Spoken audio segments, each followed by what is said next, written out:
세상 모든 건설에 관한 보물 같은 이야기가 다 모인 곳 건설의 시대에 오신 여러분 환영합니다. 오늘도 이곳 건설 도서관을 재미있는 이야기로 채워주실 분들과 함께 할 텐데요. 팝 칼럼니스트 김태훈 씨 어서 오세요. 네, 안녕하세요. 신원상 박사님 안녕하세요. 안녕하십니까. 오늘 건설의 시대는 콩닥콩닥 거립니다. 예.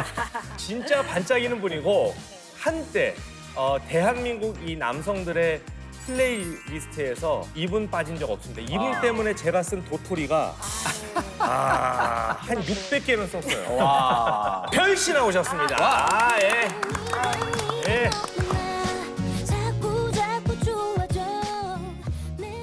근데 진짜 별씨 노래가 도경환 씨 플레이리스트에서 빠진 적이 없어요. 농담 아니고 난 이걸 어떻게 알았는지 나는 정말 신기한 게 이제 제가 01학번이니까 01학번이면 학교에 딱 들어가잖아요.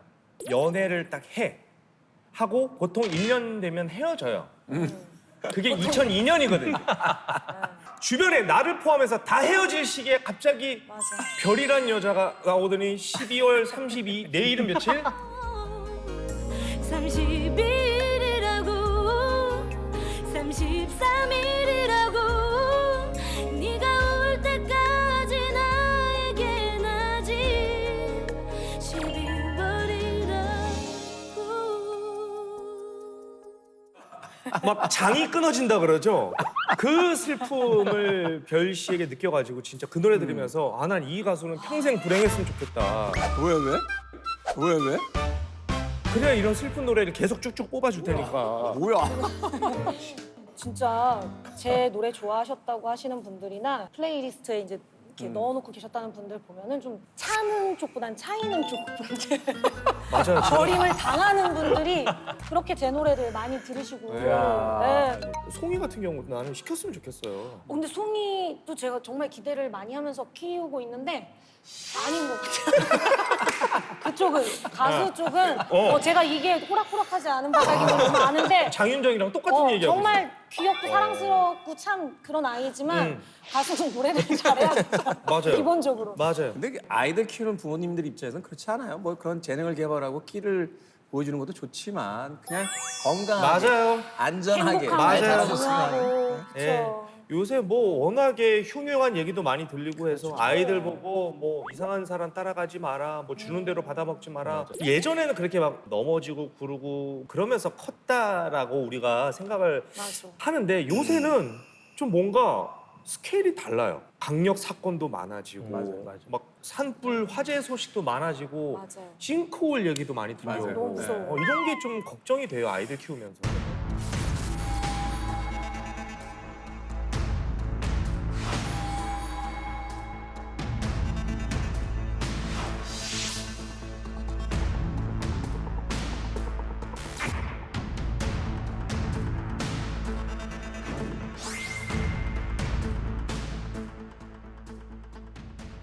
사실 저는 아이는 없습니다만 그 뉴스를 보게 되면 야, 저 보호자 없는 아이들이 만약 저런 상황에 처하게 된다면 어떻게 하나 하는 또 생각을 해보게 되고 문득 이 건물은 안전한 거야? 우리나라도 지진에서 안전지대가 아니라고 하는데 뭐 이런 생각도 들게 되고 여러 가지 참그 안전과 삶에 대한 생각을 여러 번 하게 되는 경우가 생깁니다. 더 안전한 세상을 만들기 위한 건설의 숨은 노력과 놀라운 지혜, 위기 관리의 시대로 함께 떠나보시죠. 자, 재난과 위급 상황이라고 하면 이제 가장 먼저 떠오르는 게 자연재해, 재난이잖아요. 자연으로부터 이제 발생이 되는 건데 저는 조만간 큰 게 온다 막 이런 뉴스를 너무 많이 들어가지고 진짜. 지진 이야기 일단 우리가 빼놓고 갈 수가 없습니다. 미얀마 지진 기억들 하실 겁니다. 지진 강도가 그때 규모 7.7이었어요. 7.7. 와. 엄청났어요. 1912년 지진 이후에 113년 만에 가장 큰 지진이었던 것 같아요. 이 미얀마 지진이 태국까지 왔잖아요. 그 당시 때 이제 건물 흔들리는 영상 보면은 진짜 소름 끼치고 막 제가 그 자리에 있었으면 저는 진짜 주저앉았을 것 같더라고요. 오. 무슨 영화 장면 같잖아. 역할 오, 우와, 저게 마이 갓. 지금 와 이거 엄청 유명하잖아요. 유명한 영상이죠. 그래. 어떤 분이 저 뛰어 한국 분이시잖아요. 맞아요. 멋진 아빠. 그 다리 뛰어넘으신 분이 알고 보니까 한국인이셨잖아요. 맞아요. 저도 그게 좀 네. 놀라웠는데 52층이면 바람도 엄청나게 불었을 거고 또 흔들리고 있는 구름다리를 사랑하는 가족을 위해서 그거를 뛰어간 거야. 나 같았으면 저거 뛰었을까? 막 그 생각이 드는 거예요. 저희 남편이 뭐 유명한 겁쟁이란 말이에요. 정말 유명하시죠. 아우 정말 창피할 때가 많은데 저희 남편이 옛날에 무슨 어디서 뛰어내리는 무슨 촬영을 하는데 그 생각을 했대요. 저기에 드림이가 있다고 생각하면 내가 뛸 수 있어. 할 수 있어. 그러고서 뛰었다는 얘기를 하더라고요. 맞아요. 그래서 이게 저분도 그렇고 이 엄마에게 모성이 있듯이 또 아빠한테는 내 식구들을 보호하고자 하는 어떤 맞아요. 그런 구성이. 히스테리컬 디스트렝스라고 부른다라고 해요. 말하자면 이제 그 극도의 어떤 위기 상황이 됐을 때 아드레날린이 이제 몸에서 순식간에 나오면서 이제 평상시에 발휘하지 않았던 초인적인 어떤 괴력, 그러니까 자신의 어떤 한계의 몇 배에 달하는 뭐 근력이나 반응 속도를 보여준다는 거거든요. 나의 생존도 중요하지만 아이들이나 아내 같은 이제 가족의 생존이 걸렸다라고 했을 때 그 이제 괴력 같은 것이 몇 배 더 나오게 된다는 거죠. 사람은 위기의 순간에 발휘하는 괴력이 있는데 건설 기술에도 이런 좀 괴력 같은 기술이 없을까요? 당연히 있습니다. 아 있어요. 네. 아. 극한 상황에서 이제 설계된 성능 이상으로 좀 버티기도 하고요. 스스로 이제 보호하기도 하는 그런 기술들이 있거든요. 2023년에 튀르키예 그렇죠. 대지진. 아 맞아요. 그거 참사였어요. 이 튀르키예 당시 이제 지진 규모가 한 7.8 정도 됐거든요. 아, 미얀마 지진하고 거의 비슷해요. 네, 거의 비슷했어요. 그래서 이게 완공된 지 얼마 안 된 건물들이 다 와르르 다 무너지고 병원 뭐 활주로 상관없이 다 부서졌거든요. 근데 이 지진 속에서 꿋꿋하게 살아난 시설물이 하나 있습니다. 뭐죠? 차나칼레 1915 대교라는 곳이에요. 한번 보시죠. 아 이건가요? 네. 우와, 우와, 기둥이 없잖아요, 근데. 길죠. 엄청 기네. 튀르키예에 겔리볼루라는 지역이 있어요. 네. 거기랑 이제 아시아의 랍세키라는 지역을 연결하는 다리예요. 아 유럽과 아시아가 만나는 네, 다리. 맞습니다. 이 길이를 좀 설명드리면 육지에 닿지 않는 그 길이를 다 빼고 네. 3,563m예요. 닿는 거를 포함하면 4,608m 정도 돼요.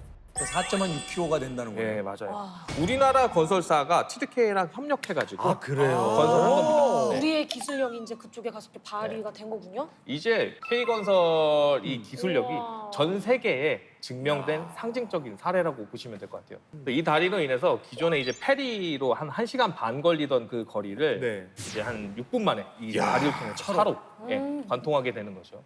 이 다리에 기둥 있는 저 빨간색 부분을 주탑이라고 하거든요. 예. 주탑과 주탑 사이의 거리가 2023m예요. 근데 2km가 넘네요. 네, 2023년도에 터키 공화국이 건국한 지 100주년이었어요. 그래서 이 기념하는 숫자를 2023을 넣은 거예요. 그 주탑과 주탑 사이의 거리. 아니 근데 기념은 알겠는데 기념한다고 건축 설계를 거기 맞춰서 할 수 있다라는 게 전 더 놀라운데요. 놀라운 기술력이네. 안전으로 치면은 사실 중간에 하나 더 박아도 그게 더 되는데 튼튼할 것 같은데. 기념하기 위해서 그걸 2023m를 그럼요. 요즘 설계 기술은 딱 맞아 떨어지게 다 할 수 있어요. 그러니까 그렇게도 안전에 이상이 없다라고 안전에 이상 없게 만들 수 있다라고 하기 때문에 그렇게 할 수 그렇죠. 있는 거잖아요. 그럼요. 실제로 검증이 된 거죠. 그럼요. 저런 식으로. 우리 쉽게 생각하면 아파트 있잖아요. 요즘 그 평수대로 안 나오면 난리가 나잖아요. 그럼요. 그죠? 예. 그거라고 똑같이 보시면 돼요. 이 치수는 정확하게 할 수 있습니다. 이렇게 막 저걸 튼튼하게 만들 수 있을까라는 생각이 드는데 규모 7이 아까 넘는 맞아요. 지진에서 버텨낸 거 아니에요. 이게 내진 설계라고 해서 좀 무조건 단단하게 버티는 게 다가 아니거든요. 힘을 좀 흡수하고 흘려보내는 게 더 중요해요. 다리 상판을 그냥 기둥으로 단단한 기둥으로 떠받치는 게 아니라 양쪽 주탑 아까 말씀드렸잖아요. 거기에 이제 걸쳐 있는 케임을 축 늘어져 있거든요. 걔네가 이제 다 잡고 있는 거예요. 공중에서. 그러니까 다리가 기둥 위에 이렇게 올려져 있는 게 아니라 말하자면 그렇지, 그네처럼 매달- 준에 맞아, 이렇게 맞아. 이렇게 매달려 있다 이렇게 이해하면 되겠네요. 네, 그게 정확한 표현인 것 같아요. 지진이라는 게 이제 땅을 막 흔들잖아요. 네. 뭐 양옆에서도 흔들고 앞뒤로도 흔들고 한단 말이에요. 그래서 주탑이 흔들리면 전체 다리가 그네처럼 이게 살짝 바운스를 타죠. 네, 그래서 지진 에너지를 싹 흘려 보내는 거예요. 그럼 네. 거기 차 타고 이렇게 지나갈 때 그런 흔들림도 좀 느끼는 거예요? 그렇죠. 있을 수 있죠. 뭔가 흔들림 있을 때 이걸 버티려면 꿋꿋이 버티는 뭔가 힘을 줘야 될 것 같은데 의외로 이렇게 유연하게 한다는 게 더 안전하다. 갈 때도 뭐 이렇게 흐느흐느 하잖아요. 곳곳이 서 있으면 그냥 뚝 부러지거든요. 그렇지, 그렇지. 그러다 보니까 버티다가 뚝 부러지는 게 아니라 이제 움직여서 힘을 좀 빼는 거죠. 우리나라도 이제 지진의 조금 안전에 대해서는 조금 조심을 생각을 해야 돼요. 생각을 해야 되고 우리나라는 일본이랑 가깝잖아요. 맞아요. 가깝다 보니까 언제 또 이런 영향을 핀지 받을 지진이 수 올지 있죠. 몰라요. 그래서 한국에도 그런 준비를 했습니다. 그래서 한국 내진 기술이 어디까지 왔는지 보려면 네. 이 건물 하나만 보면 돼요. 어디예요? 어디예요? 잠실에 있습니다. 롯데. 그래. 롯데. 맞아요. 롯데 월드 타워예요. 타워. 네. 왔어. 여기. 이렇게 갑자기 온다고? 일종의 랜드마크인 게요. 내비게이션이 없어도 시내 어디서든 맞아요, 맞아요. 저거 보이는 쪽으로 맞아요. 저 꼭대기 한번 가본 적이 있는데 구름이 밑으로 있어요. 그리고 이 흔들립니다 이렇게. 이 흔들려요. 맨 꼭대기 가면 이게 빌딩 흔들리는 게 느낌이 와요. 맞아요. 오 이거 흔들리는데 막 이러면서. 아니 저는 저기 70몇 층 가봤어요. 거기 결혼식장이 있거든요. 네. 그냥 스테이크 맛있다만 그 생각밖에 안 하고 저 왔는데 안에 있으면 못 느끼죠. 이렇게 막 밖을 내다보거나 흔들림을 느끼거나 그러진 못했었거든요. 근데 어떻게 저 그 높은 건물이 지진이 와도 버틸 수 있다는 거예요? 이게 아까 말씀드렸지만 튀르키예에 발생한 지진이 7.8이었잖아요. 네. 여기는 내진 버틸 수 있는 규모가 9.0이에요. 이게 9.0? 네, 숫자라고만 보면은 얼마 차이 안 나는데라고 하시는 분들도 있을 거예요. 왜냐면은 7.8, 9점, 버티겠네 뭐 이렇게 왜냐면 튀르키예도 이게 버텼으니까. 뭐한 1.2 정도 차이니까. 네. 근데 이제 규모가 0.1이 증가할수록 1.4배가 증가하는 거예요. 이게 복리 계산 네. 같은 거예요. 그러면 엄청 차이 나는 거네요. 엄청난데요, 그렇죠. 이거는? 한 7.8에서 9.0과 사이는 60 그럼 이상. 1.4 13배에서 4배 정도? 60배 이상. 그 정도. 그러니까 월드 타워는 이제 튀르키예 지진의 63배나 4배 정도까지 버틸 수 있는 거죠. 그 저기 있으면 진짜 안전하죠. 안전하죠. 야 오히려 지진 났을 때 고층 빌딩 저 롯데월드 타워에 들어가 있는 게 더 안전하다는 얘기죠. 아, 그래도 그럴 수 뛰어- 있겠네요, 진짜.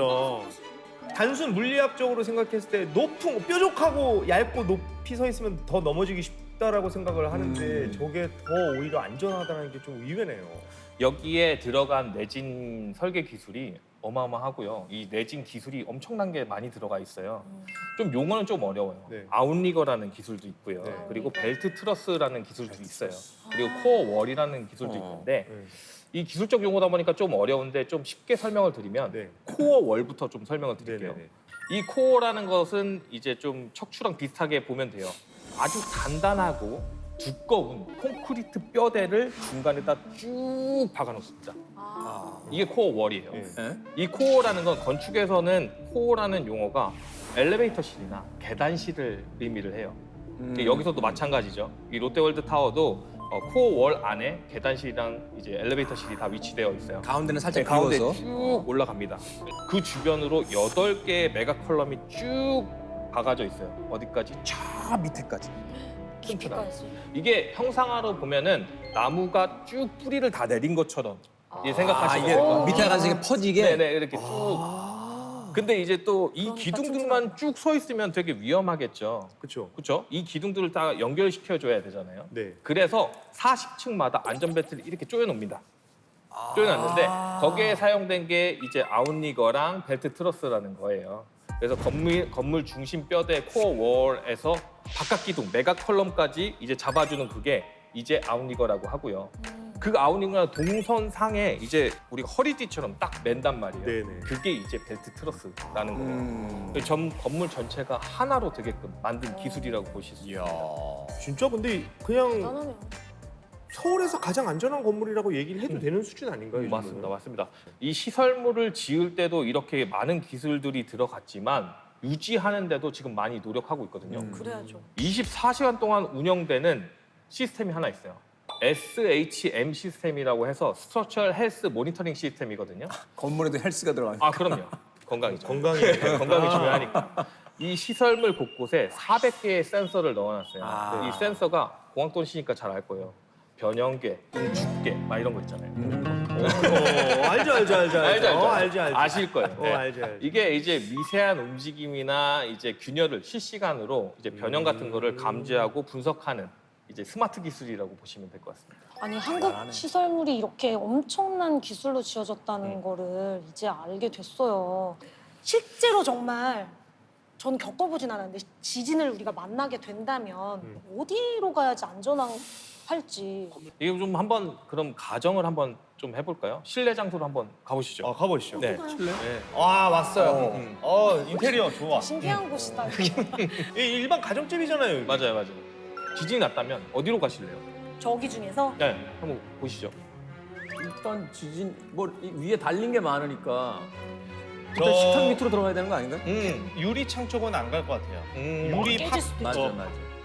근데 사실 저희 아내가 항상 저한테 하는 얘기가 어디 가서 무슨 지진 나거나 건물이 흔들리면 저보고 가만히 있어요. 왜? 가만히 있어. 내가 구하러 갈 거니까 그 자리에 가만히 있으래. 나보고 맨날. 아내분이 구하러 마동석 씨는 아니잖아. 네. 좀 바뀌었죠 저희 집. 저보고 맨날 가만히 있으라 그래가지고 저런 걸 생각을 안 해봤는데.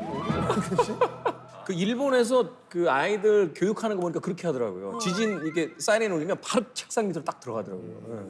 그런 점에서 보면은 김태훈 씨가 가장 안전하죠. 그래요? 근데 상대적으로 더 안전한 곳을 좀 찾는다면 바로 내력벽 근처. 어디요? 내력벽이? 내력벽이 어디예요? 내력벽이라는 게 집안 내력 뭐 이런 내력벽? 거예요? 내력벽 같은 경우는 제가 최근에 그 리모델링 공사를 해서 이제 아는데 그 어머. 만약에 요거를 건드리면은 다른 세대에도 영향을 줄 수 있어서 리모델링을 아무리 해도 여기는 못하죠. 건드리지 인테리어 할 마세요 때 하고 못 건드리는 벽이 있어요. 그게 그게 이제 이 내력벽이에요? 건물 전체를 영향을 줄 수 있는 벽이어서 그래서 집안 내력이란 얘기가 생긴 거예요. 그게 또 거기 그렇게 이어지는 거죠. 제가 뭐 좀 당황하시네요. 당황을 이제 좀 하게 당황을 되는데 힘을 받는 벽이라는 뜻이거든요. 내력벽이.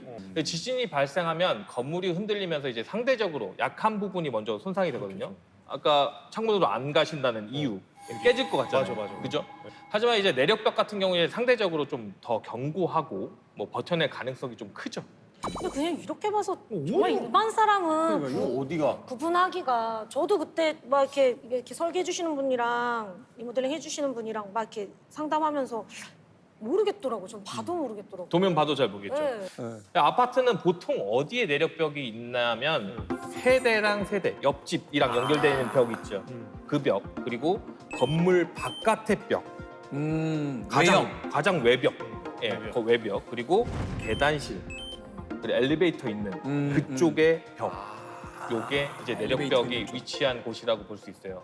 다른 부분은 이제 좀 많이 파손이 돼도 내력벽 이제 공간은 최대한 좀 버텨주게 설계가 되어 있거든요. 낙하물로도 좀 보호가 될 수 있을 것 같고요. 시설물이 완전히 붕괴돼도 생존 공간을 확보할 수가 있어서 거기서는 이제 좀 오래 버틸 수 있을 것 같아요. 근데 좀 제가 하나 더 설명드리면 우리 아파트에 요즘에 대피 공간이라고 있어요. 그 공간은 법적으로는 내력벽이 설치가 안 되는 공간이에요. 안 해도 되는 공간이에요. 거기는 화재에서 대피하라고 만든 공간이거든요. 그럼 화재 때랑 지진 때랑 대피해야 되는 그 네. 방법이나 그 통로가 아예 다른 아예 거예요? 달라요. 그래서 그거 잘 알고 내력벽, 있어야겠다. 내력벽 근처에 가셔서 조금 안전하게 좀 기다리시는 것도 좋을 것 같습니다. 네. 요즘 사람들의 걱정이 사실 이게 뭐 전혀 없었던 건 아니지만 요즘 유독 많이 주목을 받고 있는 게 도시 한복판에서 벌어지는 뭐 그런 것들이 있습니다. 장소를 한번 옮겨 볼게요. 완전 이제 도시 한복판으로 들어왔습니다. 예전에는 우리가 이런 도시 한복판에서 고민하는 것들이 태풍 오면 간판 날아다닐 텐데 건물 무너지면 어떡하냐, 이 수많은 고압 전선들 끊어지면 이거 어떡하나, 그래. 이런 걱정들을 많이 했는데 요즘은요, 내가 걷고 있는 이 땅이 갑자기 꺼지면 어떡하나, 아이고. 이 걱정을 하게 되더라니까요. 그야말로 도시 한복판 도로에 갑자기 푹 꺼진 이 커다란 구멍, 이 싱크홀 얘기를 우리가 해봐야겠습니다. 일단 이 싱크홀이 뭔지를 좀 그래. 학문적으로 정확히 정의를 하고 한번 넘어가 볼게요. 싱크홀이라는 거는 이 싱크가 가라앉다라는 뜻이 있고요. 그리고 홀은 구멍이잖아요. 그래서 이제 합쳐진 단어인데 이제 순 우리말로는 이제 땅꺼짐이에요. 지하의 빈 공간이 집안의 무게를 이기지 못해서 빈 공간. 툭 가라앉아가지고 구멍이 생기는 현상을 싱크홀이라고 합니다. 사실 어릴 때 부모님들이 걱정 많은 사람한테 아이고 땅 꺼질까 봐 어떻게 걸어 다니냐 뭐 이런 우습게 농담을 하셨는데 그래. 이게 지금 현실이 되고 있는 거예요. 맞아요. 네. 진짜로. 제가 이제 살고 있는 지역에서 좀 가까운 데서 싱크홀 사건이 한 번 있었어요. 근데 친구들이 별일 없어, 별일 없어. 야 조심해 그러더라고. 근데 사실 생각을 한번 해봐요. 조심을 한다고는 하는데 그럼 어떻게 이걸 예상을 어떻게 하겠냐고. 조심합니까? 당연하죠. 갑자기 그러니까. 걷다가 차를 타고 가다 갑자기 도시 한복판에서 땅이 꺼지고 차가 빠지고 이런 상황이 벌어지는 건데 더군다나 이걸 우리는 해외 사례에서만 몇 번 뉴스를 보다가 최근에 이제 우리나라에서 자주 일어난 일어났죠. 일이 되니까 사실 일어났죠. 걱정이 굉장히 많죠. 특히 아이 키우시는 분들에게. 싱크홀 우리가 뭐 안에 들어가 보질 못해가지고 안에 어떻게 했길래 그게 땅 꺼짐이 생기는 건지 궁금한데 그게 떨어졌다가 다시 뭐 올라오면 되는 거 아니야? 뭐 이렇게 생각하는 사람들도 있더라고요. 근데 그 깊이나 뭐 이 안에 이 상황이 어떤 정도인지 그러니까 가늠을 할 감이 수 안 잡혀요. 없으니까. 감이 안 잡혀요. 그렇죠. 대부분 이제 싱크홀이 생기면 그냥 쭉 뚫린 공간이 있을 거라고 좀 생각하시는 분들도 되게 많아요. 근데 싱크홀 안에는 여러 가지가 다 있겠죠, 당연히. 지하수도 흐르고 흙도 있고 뭐 돌도 있고 뭐 네. 나무도 있고 막 다 뒤섞여 있어요. 최근에 진짜 안타까운 사건이잖아요. 이게 강동구 싱크홀 네, 네, 사건. 네.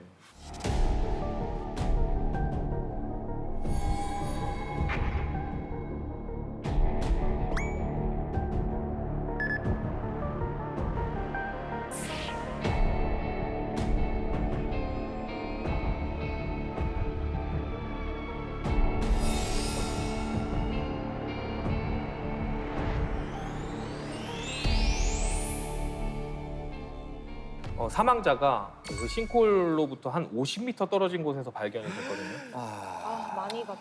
거기 토사와 물이 뭐 엄청 많았죠. 그리고 이제 시설 장비가 또 많이 엉켜져 있다 보니까 수색이 좀 난항을 많이 겪었죠. 이제 싱크홀이 깊어지면 깊어질수록 이 지하수나 침전물이 많이 쌓이거든요. 많이 쌓여서 싱크홀에 대해서 조금 많이 조심을 해야 되는 건 맞아요. 근데 네. 말씀대로 조심한다고 되는 일은 아니에요. 예, 아니긴 아니죠. 간단한 좀 제가 싱크홀에 대한 이제 OX 퀴즈를 좀 하면서 좀 퀴즈? 알아보는. 퀴즈요. 퀴즈? 응. 상품 상품 있죠? 있어요? 뭘로 했으면 좋겠나요? 다음 시즌 출연 보장. 요거는 보장되어 있지 않으세요? 오빠. 방송가인 보장 따윈 없어요. 내가 봤을 때 이분도 위태위태해요. 네. 누가 누구를 보장해주느냐. 네, 요 한번 문제 한번 내볼게요. 싱크홀은 지하 공사 때문에 벌어진 현상이다. 아, 이게 야 이거 그것 때문에 그것 때문에. 많은 아닐 텐데 아, 네, 그렇죠. 영향은 그쵸. 있다고 저는 나도, 알고 있기 때문에 저는 오로 가야겠어요. 너무 그쪽으로만 가는 것도 또 아닌 것 같아요. 그렇게 따지면 뭐 어떤 사고라는 게 단 하나의 요인만 있는 건 아니죠. 지구의 자전도 영향이 있을 것 같은 생각도 드는데 꼭 그것만은 아니기 때문에 문제를 낸 게 아닌가라는 생각이 드는데. 그래서 X예요. X. 저는 X예요? X. 우리 둘 중에 한 명은 다음에 다음 시즌 없는 거예요. 네. 어디로 붙으실 거예요? 잠깐만, 왜 얘기가 일리가? 난 별 따라가야죠. 별이 오니까 나는 오죠. 아니 잠깐만 그럼 나도 같이 가 왜? 아니, 누구 하나는 남아서 프로그램을 지켜야 될 거 아니에요. 정답 알려주시죠. 예, 정답은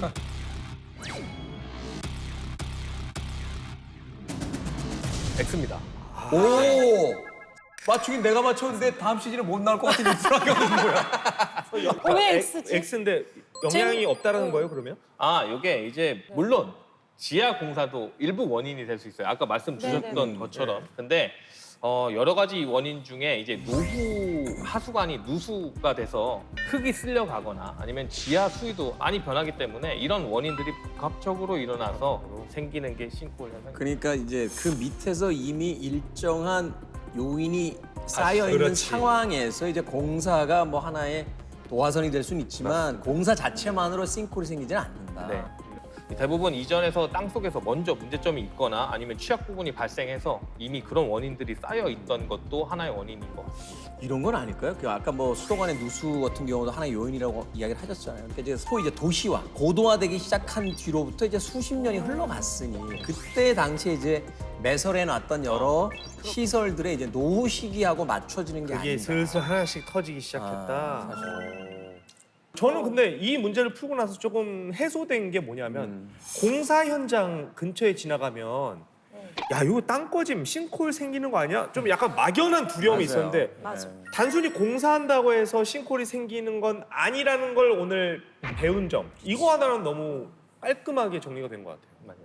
싱크홀은 도시 난개발로 발생한 사실은 제 개인적인 생각인데 인재라고 좀 생각이 좀 들어요. 하지만 이제 그만큼 예방하고 안전에도 노력을 많이 기울이고 있어요. 아 뭐 그거 있죠, 유적 있죠. 찾는 사람들 그- 보면 막 그거 있잖아. 아 이거 안테나 그거. 들고 이거? 아니 그거는 수맥 찾는 아 그건 수맥이지. 아니 그 왜 고대 유적 뭐 이렇게 찾으시는 분들 보면 이렇게 그거는 막 뼈 발견하고 그런 거 있어요. 그 무슨 기계 같은 거. 엑스레이?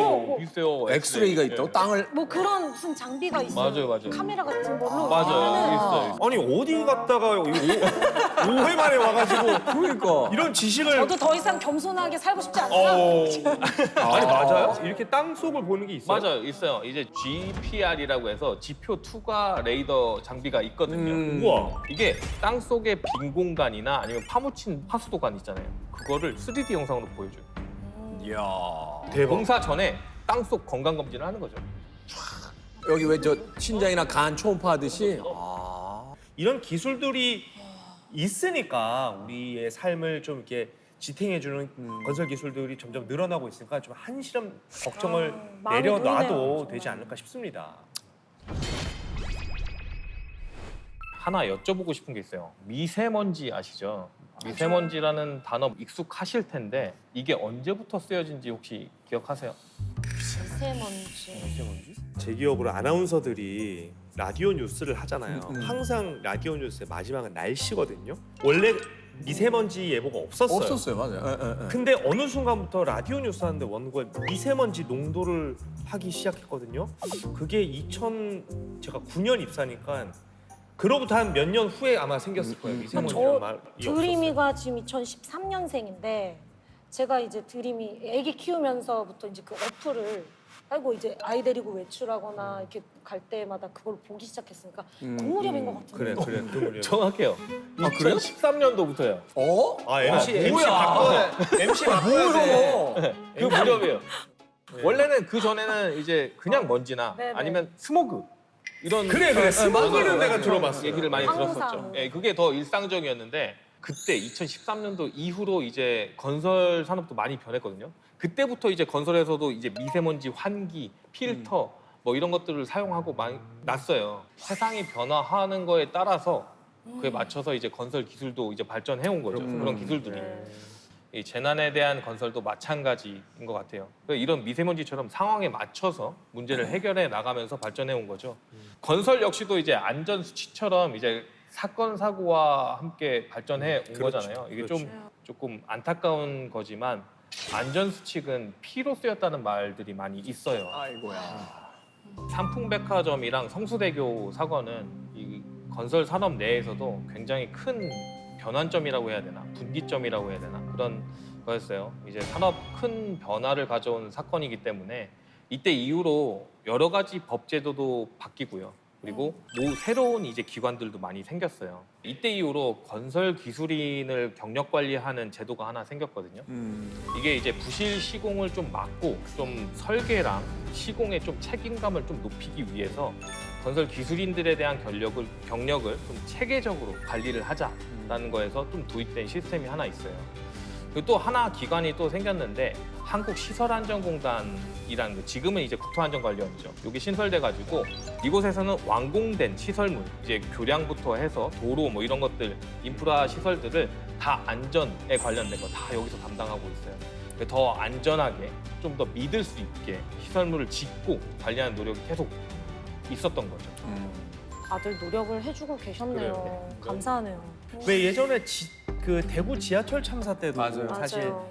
의자 소재가 불에 잘 맞아. 타는 소재여가지고 그 이후로 지하철 의자가 다 이렇게 난연 맞아. 소재로 바뀌었잖아요. 맞아. 그래서 최근에 그 지하철 방화 사건이 있었는데 그 대구 참사가 알려준 교훈 때문에 큰 사고 없이 마무리됐잖아요. 맞아. 불이 그러니까요. 붙질 않았습니다. 맞아요. 맞아요. 그래서 건설도 사건 사고로 이제 안전 기술을 진화시켜 온 거죠. 그럼 그런 뭐 우리가 모두가 기억하고 있는 건설의 아픈 과거를 딛고 안전한 기술을 발전시킨 대표적인 사건이 있을까요? 그 시작점으로 볼 수 있는 이야기가 하나 있습니다. 지금으로부터 한 50년 전 정도 되죠. 50년. 1971년 날짜도 12월 25일, 그러니까 크리스마스 아침이었어요. 네, 당시 이제 서울 명동에 최고급 호텔로 이제 명성이 자자했던 당시로선 초고층입니다. 22층짜리 대연각 호텔이 있었는데 요거. 아침 한 9시 50분경에 이 호텔 1층에 있던 커피숍의 주방에서 가스가 폭발합니다. 그리고 이 가스 폭발로 인해서 붙은 불이 삽시간에 호텔을 휘감으면서 기록적인 사망자와 사상자가 나왔던 그런 사건이었어요. 아니 위로 막 던지기 전에 좀 빨리 빠져나올 수 없었을까요? 그러니까 이 진원지 자체도 사실은 좀 너무 비극적이죠. 중간 어디쯤에서 불이 붙었으면 그래도 그 밑에는, 밑에 층은 예. 어떻게든 이제 빠져나올 수 있는 시간이 확보가 되는데 이 빌딩이라는 게 그렇더라고요. 이게 거대한 그 굴뚝이나 연통 효과가 생긴대요. 아 위로 달 위로 이렇게 계속 삽시간에 그 먼저. 올라가게 되니까 그래서 건물 중앙 계단 쪽 뭐 그 외벽 쪽이 이제 불이 붙기 시작하면서 사람들이 내려올 수가 없었던 거죠. 위층. 왜냐면 앞서 얘기했지만 1층이 진원지였기 때문에 아니 그래도 명색이 호텔인데 소방 시설이나 그런 구비가 돼 있었을 것 같은데. 시기를 좀 봐야 되잖아요. 1971년도. 아 너무 오래 전인가요? 71년도라고 하면요 개발이 중요했지 뭐 안전이나 뭐 그때 또 사고가 그 많았죠. 건물의 뭐 화재 이런 거에 대한 어떤 개념 자체가 그러니까 거의 없었던 시절이었던 거죠. 그러니까 뭐 스프링쿨러는 당연히 없었고요. 지금은 계단마다 있잖아요. 아파트도 왜 그 계단 비상구 문을 이제 방화문으로 방화문. 하기 때문에 그 항상 닫아놓으라고 이야기하잖아요. 맞아요. 그런 문도 없었고 그리고 인테리어 자체가 한지로 된 벽지, 아 그랬겠다. 나무 목재. 너무 잘 탔겠다. 그러니까 불연성 소재들라든지 이런 건 거의 없고 다 가연성 물질이었기 때문에 불이 붙는 순간 삽시간에 붙어버립니다. 그러니까 유일하게 도망갈 수 있는 곳이 1층에서 진원지니까 올라가는 것밖에 없잖아요. 옥상으로. 예, 그래서 옥상으로 올라갔는데 옥상의 문이 잠겨 있었던 거예요. 아이고. 그 문만 좀 열려 있어서 또 시간을 좀 벌 수 있었는데 사실은 뭐 그 문이 열려 있었다 할지라도 그렇게 쉽진 않았다고 그래요. 왜냐하면 지금은 이제 고층 빌딩 특히 아파트에서도요 이 위에 헬기가 내릴 수 있는 착륙장이 있죠, 있는 있죠. 곳이 꽤 그렇죠. 많은데 안 됐나요? 당시에 대형각 이 호텔에서는 헬기 착륙이 불가능하죠. 호텔인데도 이게 안 돼 있었구나. 아니 그럼 입구도 지금 1층이 막혀 없고 옥상도 옥상도 막혀 막혀 있고. 있고. 그럼 도망갈 수가 없잖아요, 그렇죠? 아니 근데 저렇게 큰 불이 났는데 그럼 소방차는 언제 출동하는 거예요? 도착을 안 한 거예요? 이 소방서는 굉장히 가까웠다고 그래요. 700m 거리에 소방서가 있었는데 근데 문제가 있습니다. 소방차는 도착을 했는데 근데 이 고층 빌딩에서 화재가 났으니까 위에서 이제 불을 꺼야 되잖아요. 네. 사다리차의 길이가요 7층이 한계였더라고요. 그 당시 때. 아, 그럼 7층까지고 8층 그 위에 있던 분들은 그거 어떻게 구해야 돼요? 방법이 없는 거죠. 불길이 휩싸인 그 공간에서 사람들은 이제 위협을 느꼈을 거고 어떻게든 살기 위해서 이 건물 바깥으로 나가야만 했잖아요. 그렇죠. 그래서 옆 건물 옥상으로 뛰어내린다거나 뭐 커튼이나 침대볼을 가지고 뭐 줄을 만들려고 노력했다거나 매트리스 하나를 들고 뛰어내린 거예요. 그게 쿠션 역할을 해주지 않을까 하는 희망을 가지고 떨어지면 잘못될 거라는 걸 알면서도 알면서도 뛸 수밖에 없는 마지막 그 살고 싶은 그쵸. 마음으로 뛰어내린 거죠. 건물 주변에 이 추락산 시신들이 굉장히 많았다고 하는데 그러니까 얼마나 화재에 무서웠으면. 사망한 시신보다 오히려 추락한 사람들이 더 많았을 정도라고 그 이야기가 전해져요. 사망자가 163명이고 신원 미확인 이제 3명 그리고 부상자가 63명이라는 당시 기준으로 보면 세계 호텔 화재 역사상 가장 많은 희생자가 발생했고요. 뭐 소방관, 경찰, 군인, 심지어 이제 미8군 소방대까지 총 2천여 명에 가까운 사람들, 1,900여 명이 투입이 됐는데 불길을 완전히 잡는 데는 7시간이 넘게 걸렸더라고요. 9시간 동안 그 너무- 불길에서 와. 어쨌든 이 화재 사건은 우리 역사에 깊은 상처를 남겼고 결국 이 역사의 상처가 오늘날 대한민국 K건설을 이제 만들어내게 되는 사실은 계기가 됐다라는 것이 또한 아이러니하기도 하죠. 1층에서 시작된 화재 때문에 그야말로 호텔 건물 전체가 지옥이 돼버리는 그 사건이었는데 그 이후로 바뀐 점이 있겠죠. 있죠. 원래 불이 나면은 사람들이 알아서 도망친다는 그 개념이 있었거든요. 과거에는. 네. 근데 현재는 이제 불이 나면 건물이 스스로 불을 꺼버려요. 이런 개념으로 좀 변화됐다고 하면 좀 이해가 좀 빠르실 네, 것 네. 같아요. 대형 건물의 화재 초기 진압을 위해서 스프링클러 설치가 의무화됐잖아요. 맞아요. 네. 이런 것들도 거기에 변화에 지금은 아파트에 그 저희 없는 데가 전열기 위에도 달아야 되잖아요. 위로 있어요, 새로 있어요. 하는 네. 그 아파트. 근데 그 스프링클러가 뭐 진짜인지는 모르겠는데 담배 그 밑에서 담배 태우다가 스프링클러 터졌다 뭐 이런 얘기도 있던데 그게 그렇게 예민하게 잘 터지나요? 그거 한번 터지면 난리 날 텐데. 이게 뭐 김태훈 씨 잘 아시겠지만 영화 같은 데서 보면은 담배 피다가 갑자기 예. 스프링클러가 팡 터져가지고 예. 건물 전체에서 막 물이 포스처럼 막 쏟아지는 장면. 코미디 영화에 그런 장면들이 있죠. 봤어요. 이거 다 그냥 영화적 약간 허용. 아니에요? 네, 네. 그거 어떻게 그 터지는 거예요? 뭘 감지하는 거예요? 이게 실제 원리는 좀 달라요. 이제 담배 연기나 요리 연기 같은 거는 이제 반응을 하지 않아요. 열에 반응을 하거든요. 열에. 연기에 반응을 안 한다. 네. 그렇죠. 그러면 예, 시도 때도 없이 터질 거 그러니까. 맞아요. 이제 헤드 끝에 이제 빨간 유리관에 글리세린이라는 이제 액체가 들어와 있어요. 네. 그 친구가 이제 화재 온도가 70도 이상 올라가면 액체가 팽창을 해요. 그래서 유리관을 펑 터트리고 막혀 있던 물이 쫙 터지는 거거든요. 그런 원리예요. 그리고 또 동시에 다 터지는 것도 아니에요. 그러면? 그 해당 위치만. 그래요. 그 스팟에만 네, 딱 해당 위치에 스프링클러만 탁 터지는 그런 원리로 되어 있습니다.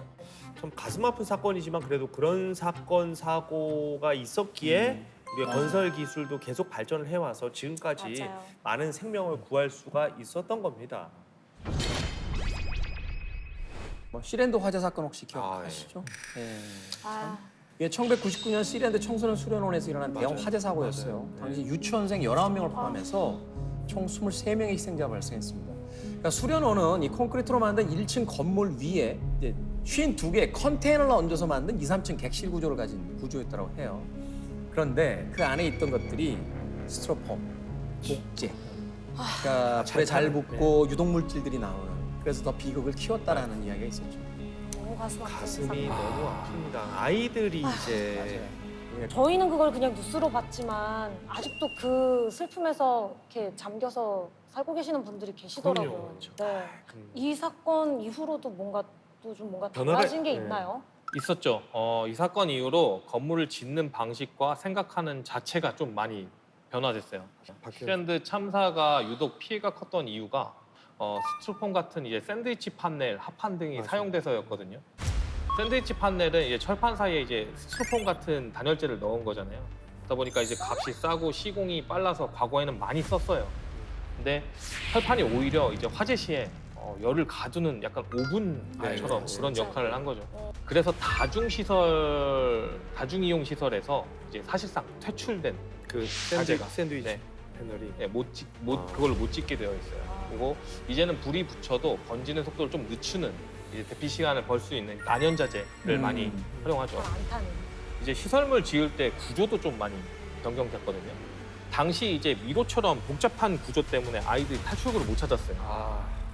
지금은 이제 청소년 시설에 대한 이제 설계를 할 때 피난 동선을 최우선으로 한 설계가 이루어지고 있어요. 비상구는 좀 눈에 잘 띄게, 그리고 화재 시 연기가 들어오지 않는 피난 계단도 설치를 하고요. 이 비상 상황 시에 본능적으로 이제 탈출할 수 있도록 그렇죠. 이제 유도를 한 거죠. 네, 건설적으로 많은 변화가 있었을 만큼 또 크고 비극적인 사건이었던 것 같은데 근데 이 사건이요 노래로까지 만들어졌었습니다. 시랜드 아, H.O.T의 아이야. 저 학생 때였는데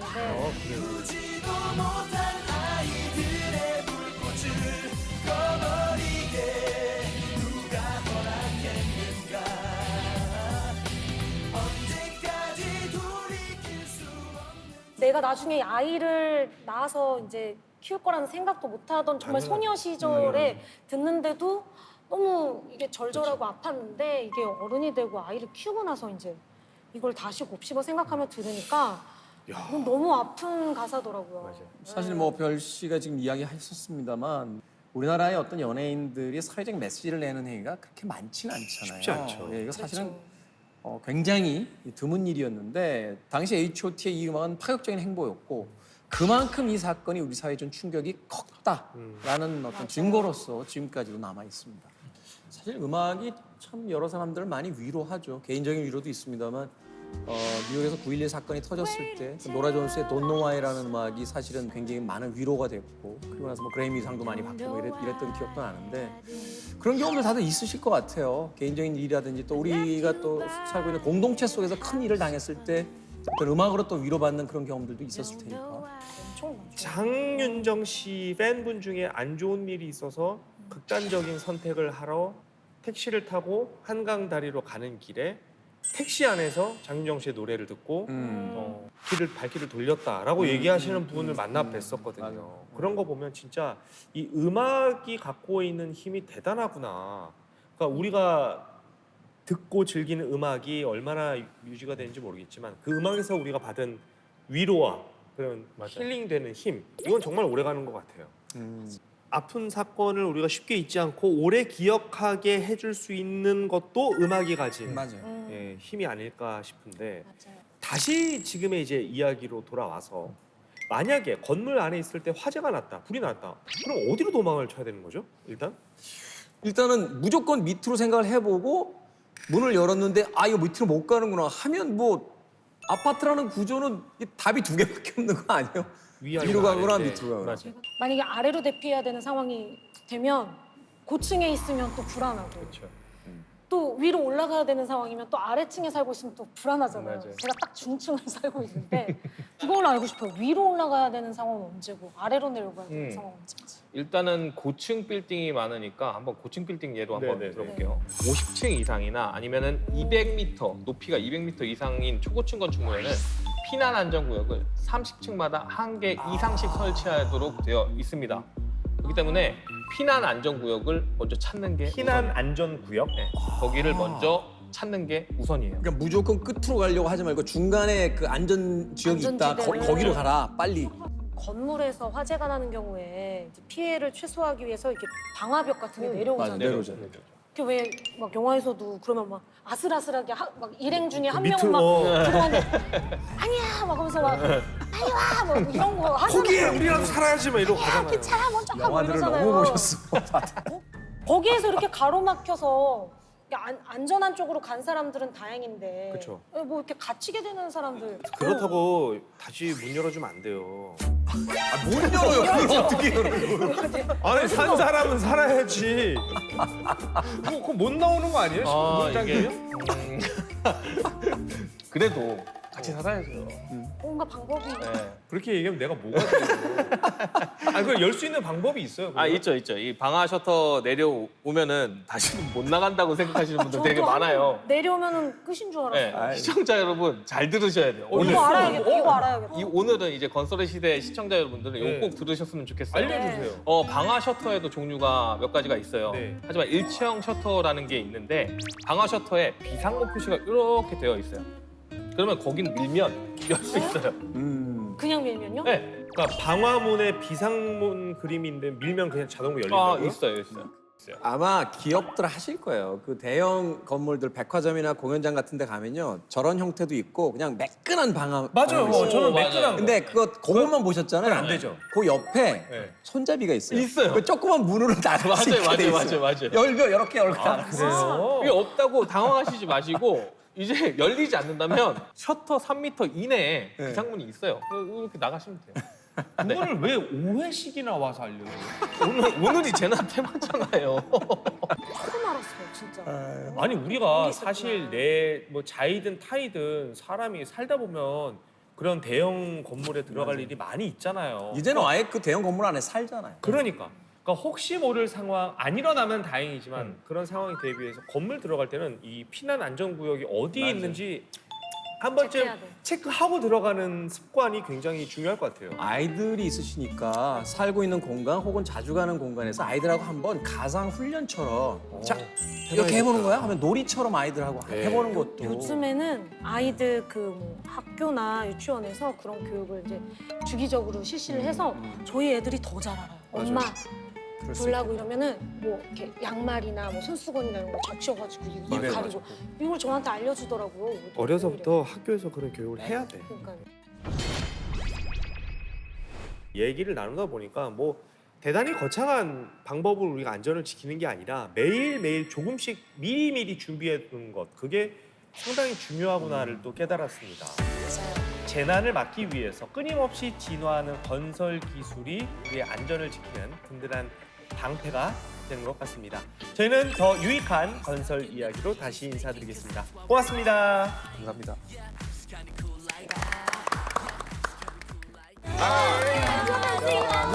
어떻게 오셨을까 싶거든요. 굴착기 브랜드 글로벌 앰베서더를 했거든요. 되게 최첨단이다. 명동이요? 완전 감이 빠갔다. 진짜 우주소녀다. 대한민국의 제1 종교는 부동산이다 하는 이야기 있어요. 제가 사는 그 용산에 그걸 만든다고요? 들어와요. 더 큰 로또도 맞았어요. 축하드려요. 호재네, 호재. 즐거운 너의 세상 Play the next channel A